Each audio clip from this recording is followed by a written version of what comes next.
Olá!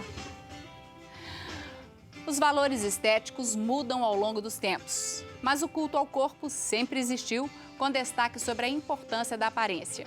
Agora, imagine como se sente a pessoa que apresenta algum tipo de lesão frequente na pele. A psoríase é um exemplo. Trata-se de uma doença que provoca lesões e descamações na pele. Por isso, é cercada de mitos e até preconceitos. A desinformação faz com que as pessoas se afastem daquela que tem psoríase, até mesmo por medo de contágio. Por isso, muitos que sofrem com a doença tendem a evitar situações de convívio social. Psoríase foi um tema sugerido por uma de nossas telespectadoras, a Miralva, do bairro Alípio de Melo. Agradecemos muito a sua sugestão, Miralva. Então, vamos fazer hoje um debate sobre essa doença para esclarecer algumas dúvidas. Será que é verdade que estresse e fatores emocionais podem interferir na evolução da doença? Que cuidados ajudam a aliviar os sintomas? Sol, melhora ou piora a psoríase? E quanto aos tratamentos, quais as novidades? Tudo isso e muito mais você confere a partir de agora. Então fique com a gente, está no ar Pense Saúde.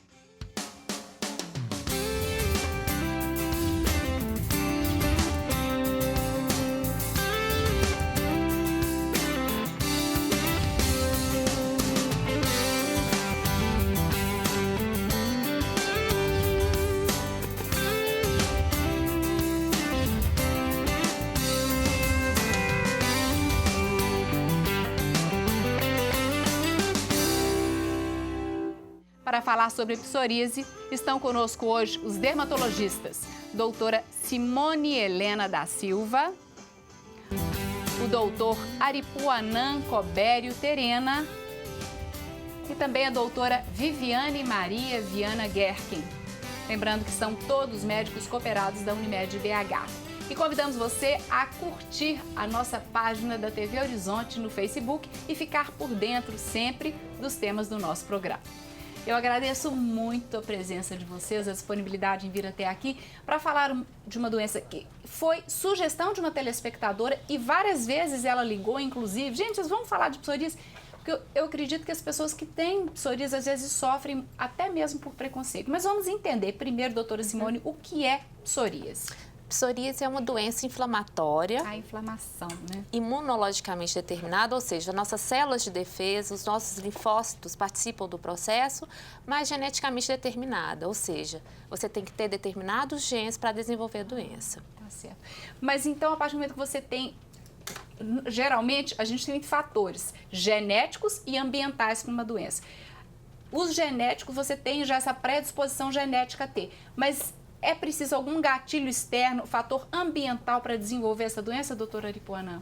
Na realidade, a psoríase, por ser uma doença inflamatória, ela é considerada imunomediada, mas a gente ainda não sabe se ela é autoimune, isso quer dizer que o gatilho esteja necessariamente na pessoa. Por exemplo, uma bactéria, uma infecção poderia desencadear o processo, aí o gatilho seria externo, influenciado pelo meio ambiente. Então, a gente chama isso de imunomediada, mas não necessariamente autoimune né? ainda, né? Pode ser que ainda no futuro a gente descubra, né? Só para o pessoal de casa, quando se trata de uma doença autoimune, é quando as próprias células não reconhecem alguma coisa do próprio corpo, quando né, e combate. O gatilho, ele está em alguma proteína, alguma estrutura na pessoa, da própria pessoa, que vai ser reconhecida como início de um processo de inflamação, de uma agressão.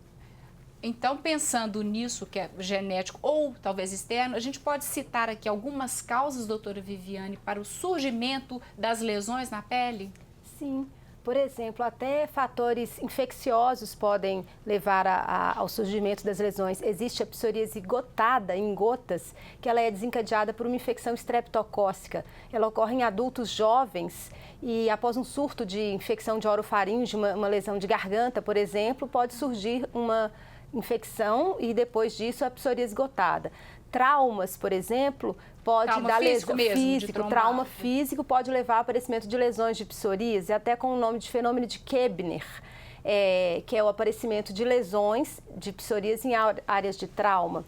O estresse emocional é um outro fator de gatilho que pensa-se que pode ser desencadeante de lesões de psoríase? Tabagismo e álcool. O álcool também está relacionado ao desencadeamento ou agravamento de psoríase. E medicamentos. Existem drogas, por exemplo, lítio, beta-bloqueadores, corticoide sistêmico, que pode ser, inclusive, usado algumas vezes inadvertidamente para tratar lesões de psoríase, corticoide oral em altas doses. Quando você retira, você pode ter o fenômeno de rebote com o agravamento da psoríase, levando a um quadro grave de psoríase pustulosa. Certo. Então, vários fatores podem levar ao aparecimento e desencadeamento da psoríase. Até alimentar, até hábitos, né, de fumar e beber.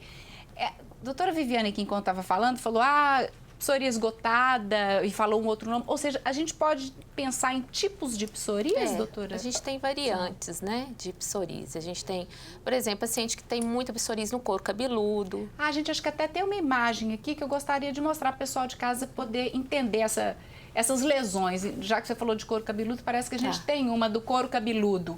Palmo plantar, tá? Tem pacientes que podem estar associadas às lesões em outras partes do corpo, mas tem pacientes que têm só nessas regiões. A gente tem a psoríase invertida, ou seja, ela acomete locais escondidos do corpo, nas axilas.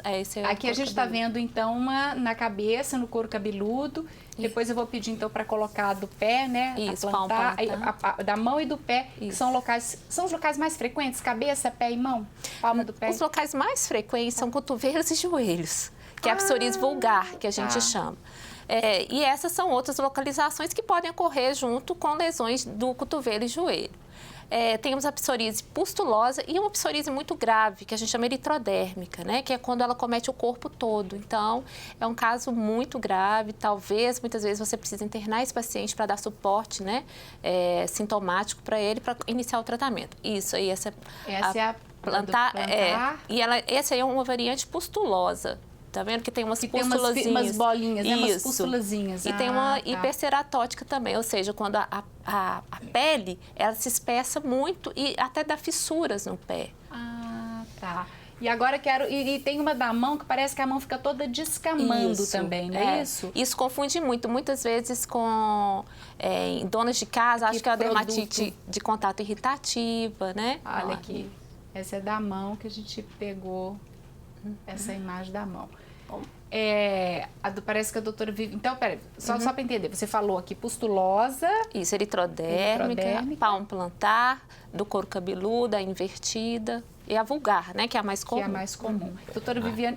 Eu quero falar que nem todo mundo que tem aquelas lesões do pé tem psoríase. Existe a desidrose, que tem ali pústulas pequenas. Exatamente. Isso. Porque é muito comum, aliás, mais comum do que a psoríase é a desidrose, que são pequenas lesões pustulosas ali no pé ou na mão, recorrentes, que melhoram e voltam, e que é o diagnóstico de desidrose. Porque senão o telespectador vai ver aquilo ali e fala, ai meu Deus, eu tenho psoríase, ela vai disseminar. Que é essa aí que a gente está mostrando novamente. Então, a gente tem que ter critério para fazer o diagnóstico. Inclusive, essas lesões do pé, quando você fala de desidrose, é muito comum as pessoas perceberem essas bolinhas no pé e associar com ácido úrico, né? Que às vezes não tem. Eu tô com ácido úrico elevado e às vezes não tem essa relação. Só lembrar uma coisa.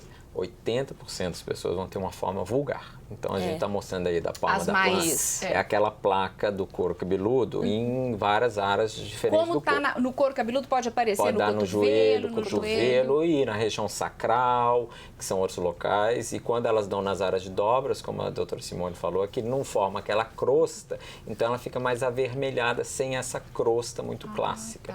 Então, na região da axila virilha. Então, 80% vão ter forma vulgar das pessoas. Só 20% vão ter essas outras formas da qual nós estamos tratando. E desses 80%, uns 10% vão ter uma forma mais grave no sentido de área cometida e no sentido de impacto na qualidade de vida. Mas os outros 90% desses pacientes que têm forma vulgar vão ter lesões mais localizadas. Certo. Né? Essas lesões, elas podem aparecer desde a infância? A psoríase acomete qualquer idade, ela tem uma preferência, tem 2 picos de idade, por volta dos 20 e poucos anos de idade, e acima dos 40, seriam os 2 picos que ela dá. Mas pode dar em criança e pode dar em idoso, né? Não tem necessariamente uma predileção. E não tem predileção por gênero, homem e mulher é tudo igual. Da mesma forma. Exatamente. Bom, a gente viu aqui os tipos de lesões mais comuns e algumas, né, dependendo do local, é uma coisa que eu gostaria muito de conversar, as pessoas ficam com medo ou... Eu estou falando não quem tem psoríase, as pessoas próximas, achando que pode ser algo contagioso e pode até haver uma certa discriminação para quem tem psoríase. Isso ocorre realmente? Sim, ocorre sim, Márcia. A gente tem paciente no consultório. Eu tenho um paciente que ele tem uma placa crônica nos cotovelos, assim, e ele fala que quando está em atividade, ele não consegue sair sem blusa de frio, mesmo calor. Ele vai pegar ônibus, ele falou que se levanta, se alguém olha, ele já se sente incomodado. A própria pessoa se sente incomodada com as lesões, né? E na verdade, é uma falta de informação, porque a psoríase, se você pensar bem, ela tem uma incidência alta, assim, de 2 a 3% da população. Então, provavelmente, você vai ter em contato ou vai já conhecer alguém que tem psoríase, né? E não é contagiosa, né, doutora Viviane? Não é contagiosa. E os pacientes realmente eles sofrem muito preconceito. Essa descamação que muitas vezes ocorre no couro cabeludo, eles, né, ficam ali descamando e soltando cascas ali na tem roupa. Que avisar, não é caspa, é caspa, vai pegar, não vou usar o pente do paciente, não vou compartilhar ali shampoo, essas coisas, mas realmente não é contagioso. O que mais agride as pessoas muitas vezes é a falta de informação e essa discriminação que o paciente sofre. Por isso eu acho importante a gente fazer programas como claro. esse. Eu no próximo bloco eu vou querer voltar, porque a gente está falando, é uma descamação de pele, é um problema que ocorre na pele, ou lesões na pele, mas eu acho que não é um problema exclusivamente de pele, né? Eu acredito que seja uma doença mais sistêmica e nós vamos entender isso daqui a pouco no próximo bloco, tá certo? Nós hoje então estamos conversando sobre psoríase. Nós vamos para um rápido intervalo, mas daqui a pouco então a nossa conversa volta para esclarecer essas e outras dúvidas. Então fique com a gente, voltamos já já.